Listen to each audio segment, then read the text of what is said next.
Channel. Today we're going to be watching the Tesla Model Y 2023, doing the light show for Auld Lang Syne, along with the Govee Permanent Outdoor Lights. So what I did was I put an iPad inside the Tesla Model Y, and that's feeding the music from that into the lights so that they're going with the music of the Model Y. So without further delay, here we go.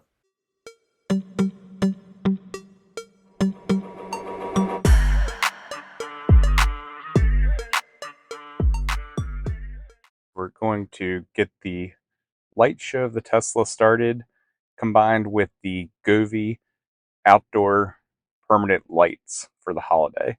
So you can see we have those moving to my voice, and we're going to go ahead and get the light show started too.